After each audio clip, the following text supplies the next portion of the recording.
Good morning, good afternoon, good evening, all over the world. Dobson 777A here. Chicken bone analysis. Okay, several months ago, we were talking about a pennant pattern, and we had noticed that we were setting up a pennant for, they call them bull flags. They have a number of different patterns that can indicate that we're likely going to have a breakout. And so this is Investopedia. I've shown this multiple times to everybody, but I consider this an educational channel. It's also a blog, and I'm telling you what I am doing. I'm not necessarily telling you what to do, but I'm telling you what I'm doing. I've given you several options in case you can't invest exactly the way I do. So this is, I want you to realize that this show is about myself, a savvy investor, and why I'm investing, and I'm trying to, help you guys maybe get some information that you need to make intelligent choices. So one of the things that we were doing was here's a pennant flag for platinum, and there's some interesting things about these bull flags and pennant flags, but basically you have a flagpole on one side. In this case, you have a pennant on this side. You can imagine this is a flag, where this is the flagpole. And if you copy this and put it on the other side here where this takes off, this will tell you how high this is likely going to go, because it'll finish from where it was at previously. So this is pointing up here that platinum is going to go to 1249, and we're already at 1109. This is incredible what this has done since October 30th. This was their breakout.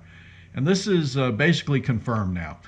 Previously, we had like a trend coming down here, and this looked like a breakout, but we had another breakdown. So I've waited quite a while to make sure that we really have had a confirmed breakout, but even the miners are following this, so this is pretty good. The next one is silver, and silver has the same situation. So this is the flag, this is the flagpole, and I copied this over here. And this, if this pans out, this is indicating like $40 silver. Notice how this thing is riding directly on this line. So this could be, even though you can see this kind of would drag out, come over and go up again and that kind of thing. So this eventually will kind of sag over here, then catch up, sag over and catch up. And you'll see a big run up. That's the way silver does it. Silver doesn't necessarily travel like what we've seen gold running in a very predictable fashion. So you'll see just massive catch up periods of time where this will go. So right now we have another similar situation. This was a later start though. The previous one started October 30th for platinum, and you can see this is towards the end of November when this started. Now when we look at gold, gold started at the end of November also, but you can see we're just now breaking out on gold. Platinum and silver broke out for a while ago, but gold is just now breaking out. So I have a feeling gold has some catching up to do, but so far it's running right on this line. And this is indicating, this is indicating close to $2,400 when this thing gets all the way up to its next point. So I've heard some people talking about $2,200 and such, but if you follow this particular flagpole and copy it over, this is indicating like $2,400. And this would indicate end of April. Let's see when this one is. Yep, end of April. And then platinum, this would be end of March for platinum, it looks like, because it started earlier anyways. Now the seasonality for gold is unfortunately only through February. So this may do something sooner. We'll have to find out. We'll see if this thing breaks out and gets above ahead of time. So this is the technical analysis for that. I'm a retired engineer, and I used to have to do significant analyses, not unlike what I'm doing for you. And I'd have to do not only figure out what was causing certain problems, and many times it wasn't a one-off problem. There were multiple issues contributing. I had to figure out the 80% cause and attack that, and there's usually a couple, at least 20% are underneath, or multiple items contributing to that last 20%. But in any event, my way I look at things is I do not guess. I take calculated risks. We had to try to get things turned around quickly, but when I look at these metals, there is an awful lot of, on these other channels, of like wishful thinking, and that's not a way to manage your wealth. You can't manage it on wishful thinking. You have to look at things and look at history and try to drive on history and don't assume.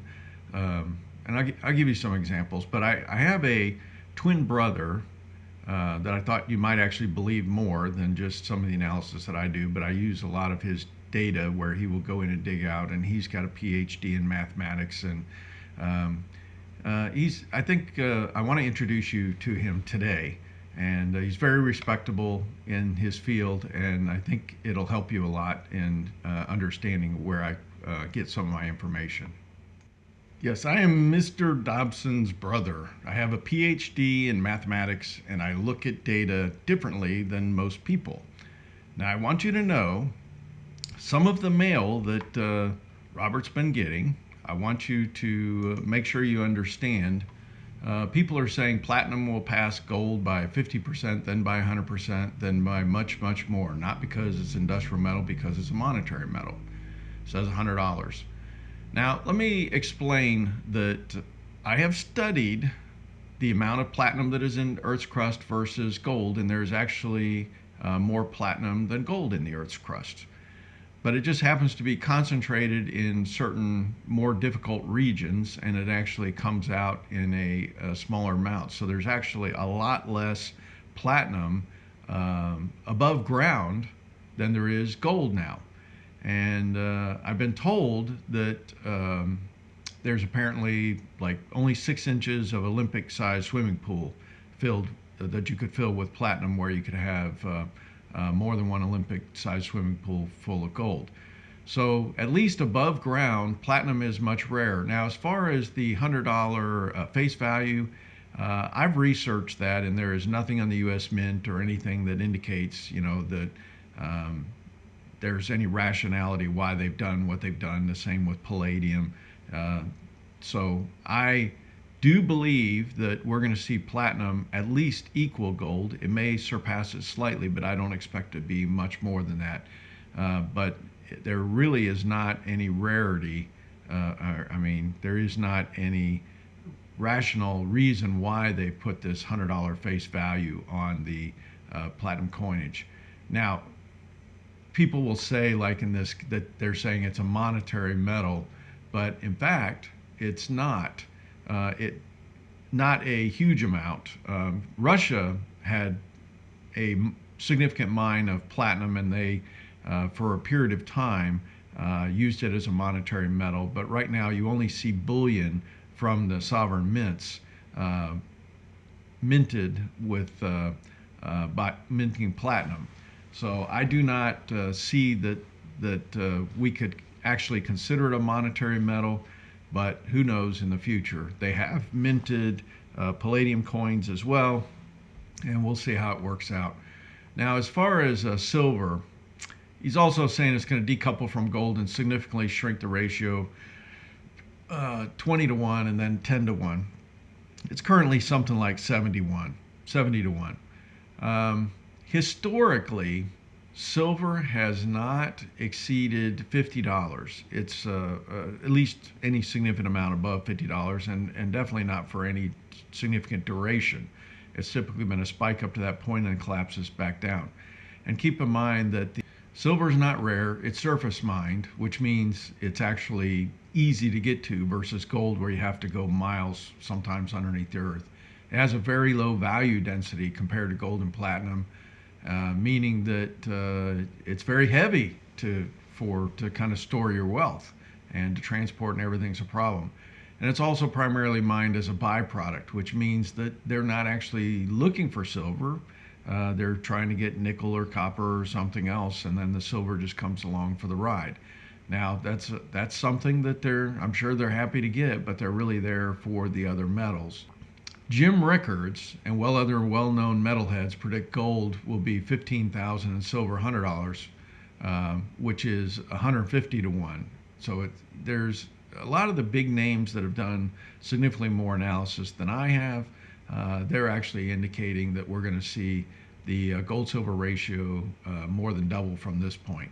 So I'm not. Oh, and then lastly, some folks are saying that and this again, I believe, wishful thinking. Remember, all these guys on here that are selling these metals, They can say about anything they want. And I think they're making up things about there's going to be some kind of energy that's going to require silver in the future. Um, they used to say that about solar panels and such, but guess what? They've cut the cost of silver in solar panels by half, something like every 4 years or so. I've done videos about this as well. So I've only heard unsubstantiated rumors about some kind of new energy source with silver, but I would not hold my breath. I've not seen any technical papers talking about this, so I think this is another thing that's catching people that are less sophisticated investors and getting them into this extremely high premium metal. And you're getting some payoff now, but I've also talked about that silver will go parabolic and you've got to get out because it collapses just as fast as it rises. So that's it from, and I want to get back to my twin brother. He does a great job, by the way. Don't forget to like and subscribe and comment. It really helps his channel out. Things seem to be settling back down in his life, and I'd like to get the word out to as many people as possible. Now, over the last 2 years, I have done a number of platinum and Sibanye-Stillwater type videos. And I've been telling everybody that I think that platinum is going to be the metal that's going to surprise everybody, like palladium did in 2020. Palladium went through the roof and it just kind of shocked everyone. So platinum may end up doing the same thing. The last video that I did was in May 27th, Platinum Trimetal Catalytics, game changer. And this was Sibanye-Stillwater. They had recognized, and I had talked about this previously, that platinum and palladium tend to swap positions. And it has to do with catalytic converters. I think I even talked about this the other day. Industry will retool periodically because like platinum will get, overvalued and they'll switch to palladium and vice versa. Well, Sibanye-Stillwater came up with a creative approach where they use a little bit of each of these metals in their catalytics instead of just kind of like more of one than the other. And so it's now stabilizes the metals, and you don't get these things apparently out of whack.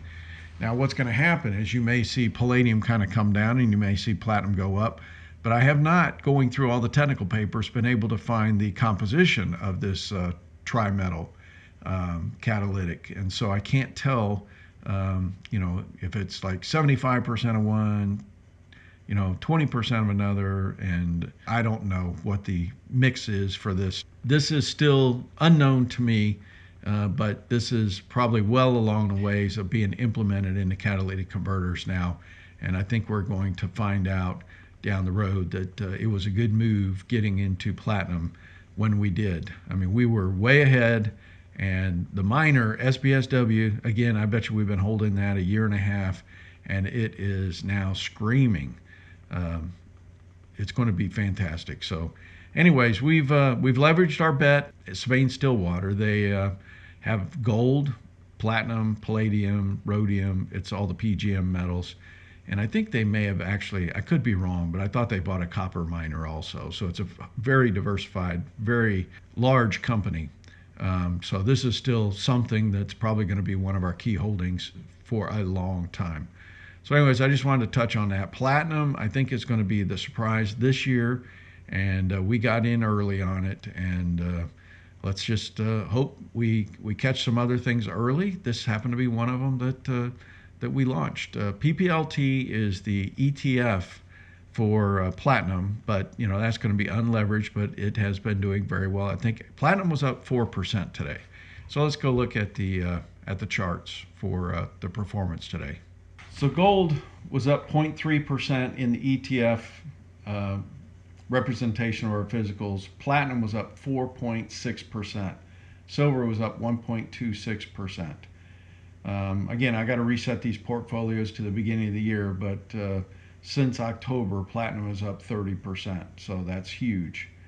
When we look at our ETF miners, they were up 0.28% today. with large silver miners leading and junior silver miners second place. So anyways, platinum is the surprise today, 4.6%, and it's up 30% since October 30th. And everybody else is following platinum as far as the physical metals that we're tracking, at least in this short period of time. So we'll have to see if it takes the pennant. It's got a strong start basically in the last quarter and continuing to move out. Now this was the subscribers report. The members actually get details of several other portfolios and actually some stock picks and such, and how to set up a portfolio. So you might want to consider joining. The lowest level that I would recommend is platinum level. Gold is for those who want to really give some additional contributions for the work that I do. Silver is really just contributions only. They don't get much in the way of any additional benefits, but platinum and gold get the majority of the benefits. So just thought I'd let you know that. I hope everybody's treating you well. I hope you're doing well. Do the best you can. God bless.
Go party.